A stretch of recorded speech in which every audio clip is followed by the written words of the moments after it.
program, I had the opportunity to journal about what I observed in Greek culture each day. After the first few days, I started to reflect not just while I was journaling, but throughout the day as we ventured to various archaeological sites, local restaurants, and family-owned businesses. My roommate and I also had late-night conversations about the things we had noticed or found interesting or different from American culture.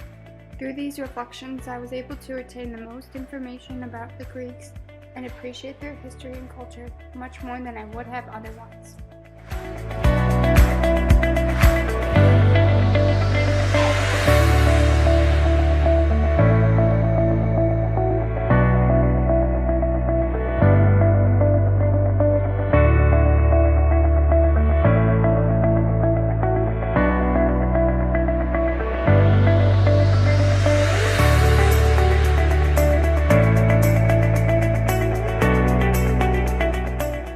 Before going on the trip, I had read about Greek hospitality, but I definitely didn't understand the genuineness of it until I experienced it in person. The interaction that stands out the most was when I went to a store on Athens that was owned by a friend of my professor. When the group of 5 of us walked in the store, the owner immediately hugged and kissed my professor, and then he walked to the kiosk next door and quickly returned with several cold waters for all of us. He offered us discounts and wrapped the jewelry we bought with gentle care. When one of my friends asked to use the restroom that generally wasn't available for customers, he spent 5 minutes cleaning it before he allowed her to use it. All of this kindness was because he had built a relationship with my professor over a few years. This and the many other acts of hospitality I had received during the trip opened my eyes to how far a little friendship and love can go. We all have the power to brighten each other's lives with small acts of kindness each and every day.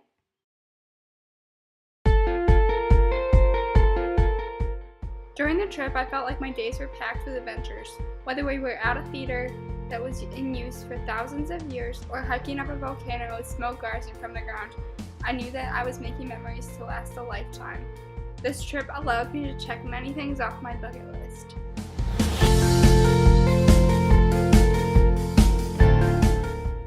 Swim in hot springs? Check.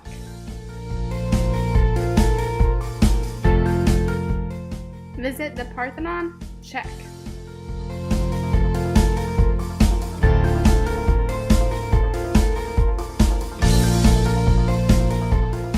Take a boat to a private island with my friends?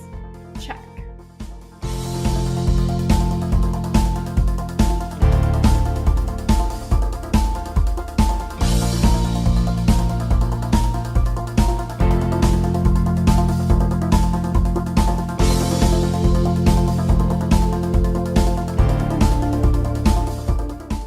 Walk in the footsteps of Paul in ancient Corinth?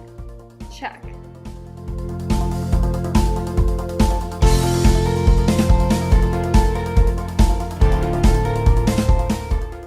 Go to church at one of Santorini's 500 plus churches? Check. I felt like I was doing something with my life every day, and I liked it. When I reflected on this, I realized how important it is to live life with purpose. Each day is more than going through the motions. It's a collection of details that make life valuable.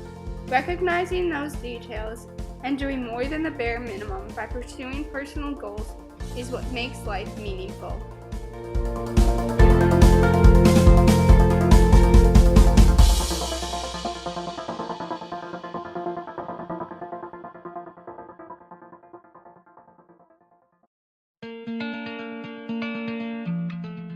One of the things I learned the most about during the trip was the presence of religious icons in Greek culture. Within the first week, we visited several Orthodox and Byzantine churches in Athens, with walls that were covered from floor to ceiling with icons. I didn't have much of an appreciation for them until we visited the icon factory on the way to Kalambaka. There I learned about the process of making icons and the spiritual journey of the painter. After visiting the factory, I noticed how present the icons were everywhere else in the rest of Greece. Every gift shop had them for sale, most restaurants had a collection of icons somewhere on display, and local shops had icons by their cash register. The Greeks really know how to bring their faith into every part of their life. I admire the Greeks for being able to see God in all things.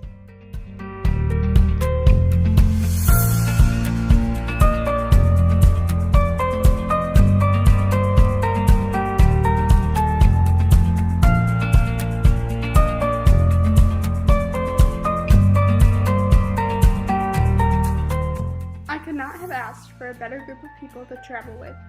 We were the perfect mix of serious and silly. Everyone was genuinely kind and added to the group in their own unique way. Most of us hadn't known anyone coming into the trip, but by the third night, all 20 of us sat in a circle on the roof of the hotel in Athens until late hours of the night, laughing and sharing stories. This goes to show how natural it was for us to bond with one another.